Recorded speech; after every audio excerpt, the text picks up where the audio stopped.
ladies and gentlemen. We as Group 1 are here today to talk to you about speech perception and word recognition. I am Afra Azwar. She is Farhat Imtiaz, Ishfa, Kavindi, Salama and Dulani. These are the group members for today. So our contents for today are, we will first introduce to you what speech perception is, then we'll move on to what word recognition is. Then we have selected two word recognition theories, that is Foster's autonomous serial search model and the Logogen model. We will then move on to what localization and lateralization of the brain is, universal grammar, and that will conclude our presentation for today. So starting with speech perception. What is speech perception? It is the process in which humans and animals interpret sound. Okay? So what they hear into meaningful linguistic information. Okay, so under speech perception, it encompasses several key components. Among them, the first one is phoneme recognition. Does anyone of you know what phonemes are? Yes, Omitya. Smallest units of language. Yes, a phoneme is the smallest unit of a language. Okay?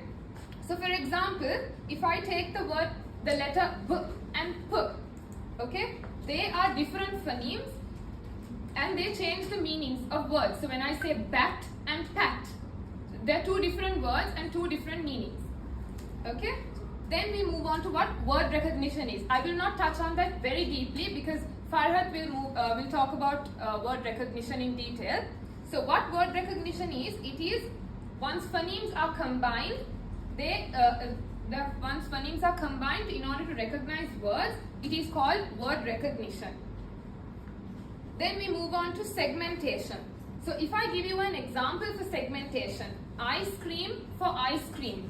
Okay? There are no clear pauses in that sentence or breaks between them.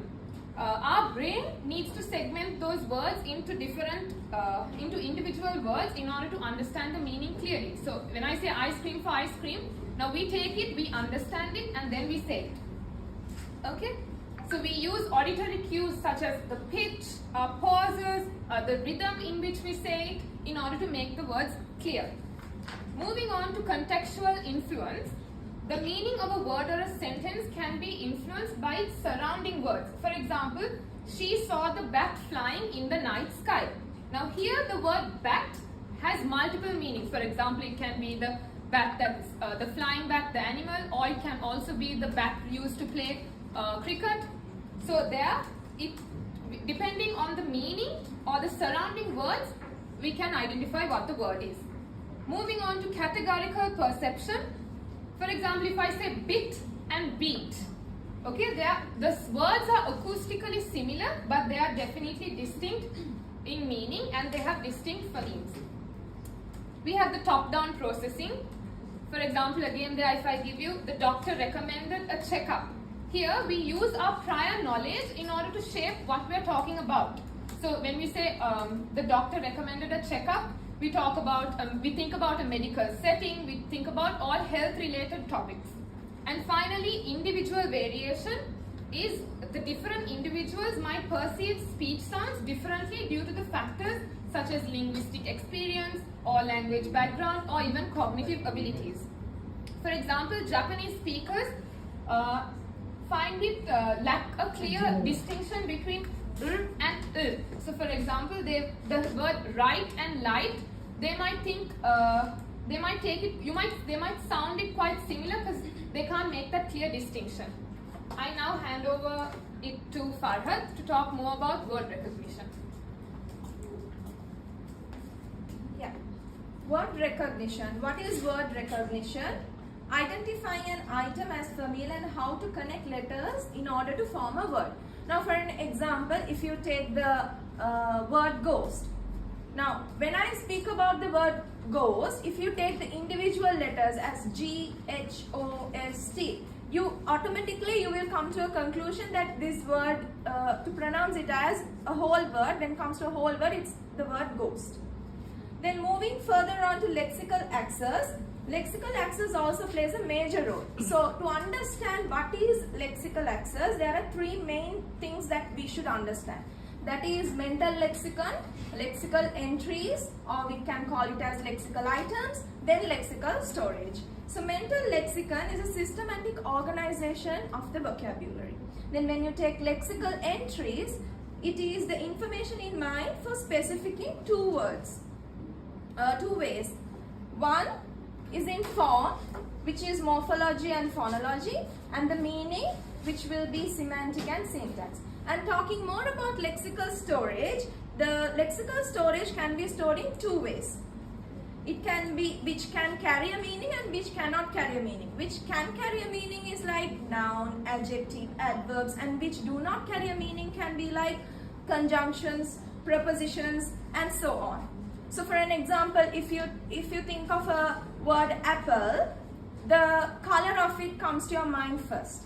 Whether it's a green apple or a red apple, so it connects to the previous word apple. So that's moreover lexical storage. Moving further on, factors that affect word recognition, lexical access.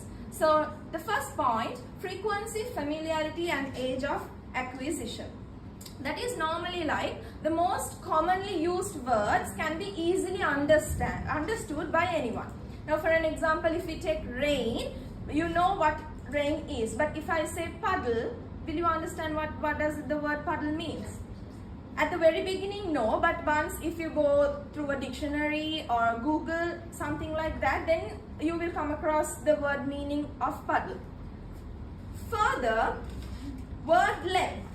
The next point is word length. Word length is like when the word is too much lengthy. How many letters are in a word? How many syllables are in it? And how long it takes you to say the word. Then moving to neighborhood effects. Neighborhood effects are like some words have a large number of N in it. We call it orthographic neighbors like mine, pine, line, where some letters will not have it. Most of the letters are with a sound like that. That's how we even teach students. Then moving to pseudo words. Pseudo words are also called as non-words, where we might have heard the word scient, but we might have not come across the word saint. So which might look familiar and similar, but then one spelling, one letter goes exchange their places, sometimes might make you feel okay, this is an English word where we can use it in a sentence. Then speaking more of it, the next factor is repetition priming, where the children learn through repeating. So when a thing is repeated once, sometimes you might feel it unfamiliar, but when it is done twice or thrice, yes, you will obviously know what you are speaking about. Semantic priming is something like you're relating a word to another word. For an example, if I say the word hospital, the next word comes to your mind would be doctor. So if I say the word doctor, the next word comes to your mind would be nurse. So it is interconnected. And word superiority effect, it's like you have some letters in your mind and you create the word. For an example, if I give you a jumbled words of EACR, so you might think, what is this? From using these letters, what is the word I can create? So it's care. So basically, these are the factors that affect word recognition. Speaking more, I would like to call Ishfa to present. So a very good afternoon everyone. So my name is Ishfa and today I'll be talking about the Foster's Autonomous CS Search model. So it was actually developed by Kenneth Foster in 1976, and he views this word recognition process as being divided into several parts, and he breaks it down into two-stage process. And he also actually compares it into actually the lexicon into like a library. So which means that a word which is similar to a book that can be actually found in a particular in a library, right? The book that a particular word in a book can be actually found in library. Likewise, in our mind too, it can be also retrieved. But it's not only that particular book is the particular word is not only in the book, it can be also found in many other books too in a library. So he proposes three major types of actually accessing files in order for us to actually retrieve information in a very clear way. So these are the three types of access files. So first is actually orthographic, and the second phonological, and the third one semantic. So the first one, orthographic, actually means mainly for the visual learners. So this is basically you remember or you retrieve information based on how you have seen it and you remember it clearly. So that is mainly for visual learners, like I said. Next one is phonological. Phonological are again for the people who are actually auditory learners, who they remember clearly on what they have heard and it's there in their mind and it's very much easy for them to access it. And the third one is semantic, which is actually the meaning again. So there are many of us who actually remember what we have learned through the meaning of when we understand, we are able to remember it clearly. So these are the three ways, but we need to remember that all these three cannot be accessed at the same time. It's one at a time, and usually we will be able to only have one modality. It might be visual or auditory, one at a time, and it might be orthographic or phonological. But it should be only these two, orthographic and phonological, will be actually the first set of words. Okay, you might be remembering the first few set of words, or you might be even remembering what we have heard, the first few words. Okay, and these two actually go through the step-by-step process. Like that's how I have displayed it on the graph, on the image.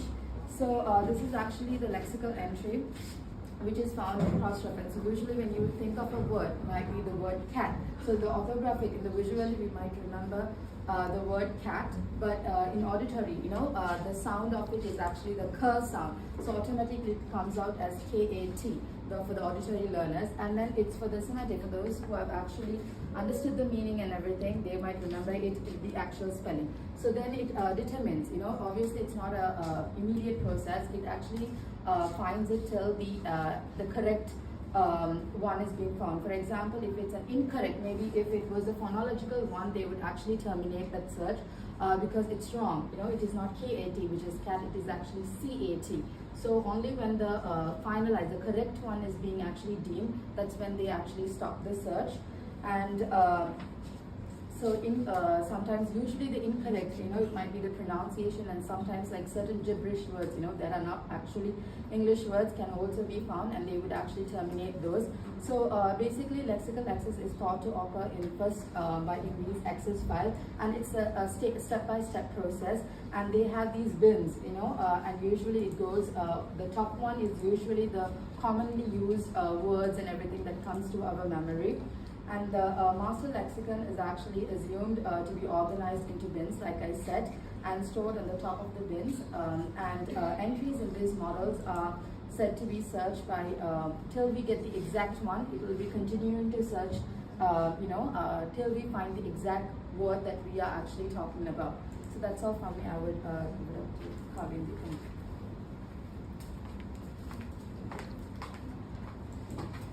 Okay, the second model is Lagrangian model. So what is Lagrangian theory? Each word in the mental lexicon is assumed to have a Lagrangian, a theoretical entity that contains a specification of the word's definition of characteristic. So let's see how does Lagrangian model work. So everyone know word we know has its own Lagrangian, which contains phonemic and grapheme information about the word. Then as we encounter a word, Lagrangian for the word accumulates activation until give threshold it reaches upon which the word is recognized. So Lagrangian model is activated in two ways. First one, sensory input, then second one, contextual information. Sensory input means it responds a sense organ like eye, ear, nose and tongue. The second one is conceptual information. It related to a circumstance which the transaction event assumed.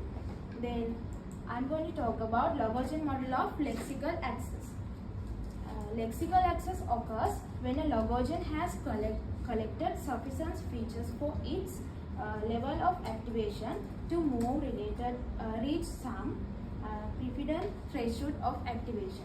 So if we take fire, making its semantic and syntax properties available to output process. Then I move to logogen models of examples. Each logogen has a cresting activation level. So as it receives more evidence that corresponds to its word, this activation level increase up to their threshold. So I move to my dear friend Salah.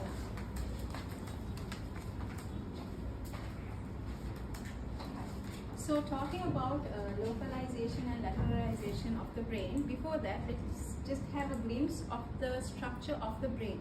So the brain is protected within the skull and is composed of three main areas: the cerebrum, cerebellum and the brainstem. The cerebrum is divided into two halves, the right hemisphere and the left hemisphere. And has its own functional specifications, which we will talk about and discuss during our lateralization aspect. Talking about the cerebellum, this is located below the cerebrum, and so it has functions such as muscle movement, heart muscle movement, body weight and balance.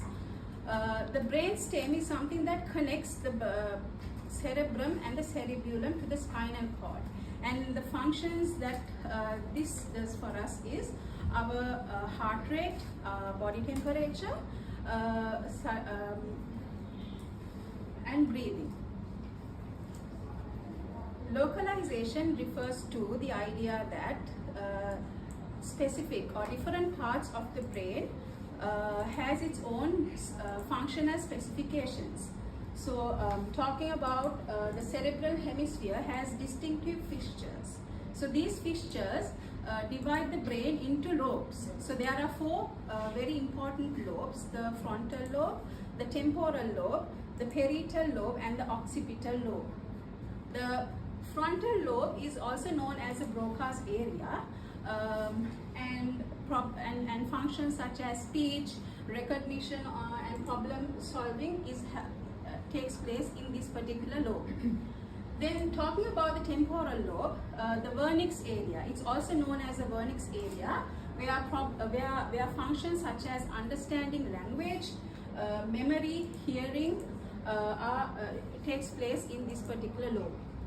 The parietal lobe is where interpretation of visual signals occurs, and occipital lobe is where interpreting visual signals such as color, light, etc. takes place. Talking about the lateralization of the brain, now as I spoke earlier, I discussed to you earlier, we have two parts of the brain. So the right hemisphere and the left hemisphere. The left hemisphere is a language dominant area. So in case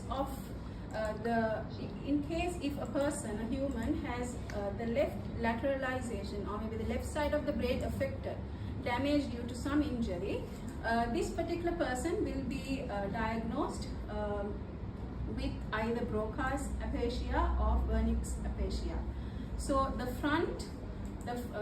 left frontal lobe, if that is affected, this person is known to have Broca's aphasia, and a person whose left temporal lobe is affected, this person has Wernicke's aphasia, where he is unable to understand language and also produce understandable, comprehensive language output.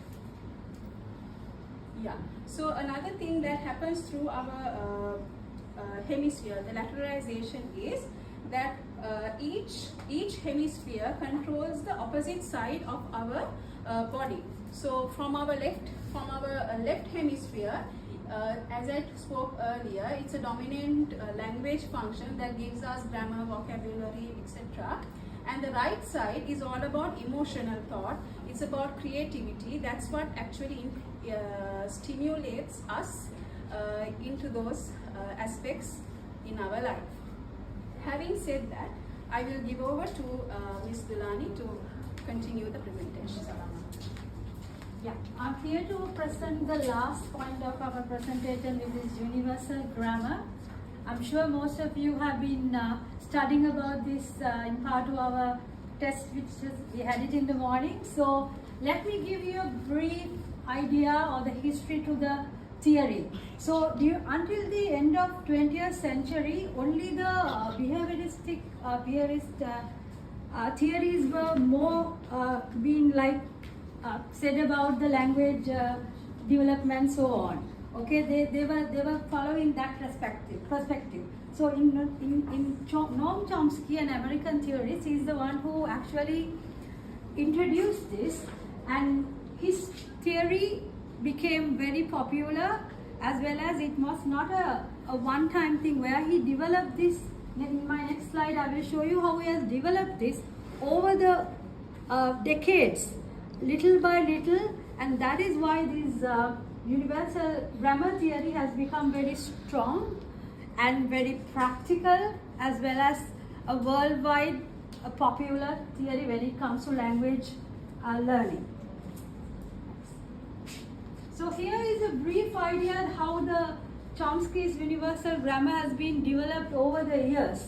Okay, it started in 1957 up to post 1990s. Had been like building like a structure. Little by little, he has been added these blocks in order to build this Chomsky's grammar. So I have actually referred to a book which gives like an in-depth idea about this theory.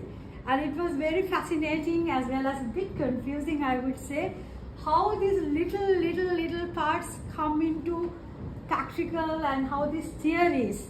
I think we only know little about the surface of it, but if you actually go and investigate more about it, I would just lot to learn for us as teachers when it comes to universal grammar. Again, you can see how it's been developed step by step and on different aspects and different areas and so on. Next slide. So here in this slide, it's a bit like bulky, I would say, but I have to put these ideas for you to get a better understanding, for me to deliver a better understanding of the universal grammar. Here only I give you the definition to the grammar. Now you know the history, you know how it's been built. I suppose now it's easy for you to understand what this theory is all about. It is theory proposing that human possesses an innate faculties. Yes, even in the morning we were given a question explain about innateness. Innateness means something that you have inside already. Okay, so Chomsky's theory is all about that, mainly about that, how we can stimulate one's innate ability of learning language. So acquisition of language based on the idea that certain aspect of synthetic structures. Having said that, and this is the word it says is universal grammar. So it's not only for English. Okay, when it comes to any language, the theory, the basics can be applied. Within that, certain languages have its own identities and ways of learning. So these are the key aspects to the theory. And you know, it says that individual mind of every human being has that ability of learning or acquiring a language. Point number 2, it says each language can be regarded as particular relationship between sounds and meaning. Okay, we talked about how the syntactic structure is connected over here. As the last part, it says universal grammar is a part of generalized specifying. Yes, it's innate, it's cognitive. Okay, it's inside of our brain. So how it can be connected in order to learn this or acquire language. Over here, how I have briefly touched how it can be connected when it comes to language learning, English in particular. Okay, that is our subject area. So acquiring language means discovering how it fleshes out. Okay, I was a bit concerned about this word fleshes out. Okay, fleshes out properties. That means how it can, I would say, influence, or how it can just stimulate or something like that. Okay, properties of universal grammar which are already present. We know it's there. So how English can be learned as a language when it comes to this theory, and a study of realization of the initial state under particular condition. I'm not forgotten to see into the limitations as well. Okay, limitations, there are two main points that I have listed down over here. Linguistically, this theory concerned only with syntax. Okay, that's one of the limitations that's been identified. Pragmatism and disclosure are excluded. So it's one area of language which has been mainly highlighted, and also it has very less scientific evidence to support. It does not pay attention to children with special needs. Okay, Down syndrome and other conditions are not being tested. Having said that, I would like to make a direct quote about this theory. And as a to see the limitation, the theory of empty mind, okay, was introduced by Halpern in 2015. It argues that if such a capacity was present at birth, why does then disappear later in life? Okay, so there is an argument. There is a new areas to look at this theory. Why should nature provide us survival as a survival tool to use during our infant years, only to withdraw it after that? So having said that, keep it in mind, as our lecturers always influence us, teach us how to look into the theory beyond. Okay, we are always given space to look and learn about the theory beyond. So thank you for the time. A language is not just words. It's a culture, a tradition, a unification of a community, a whole history that creates what a community is. It's all embodied in a language. From our famous psychologist Noam Chomsky. So with that, we wrap up for today. We have spoken about speech perception, word recognition, localization and lateralization, Foster's autonomous serial search model, the Logogen model, and finally we concluded with universal grammar. I hope all of you enjoyed as much as we did listening to us. Thank you. Okay, does anyone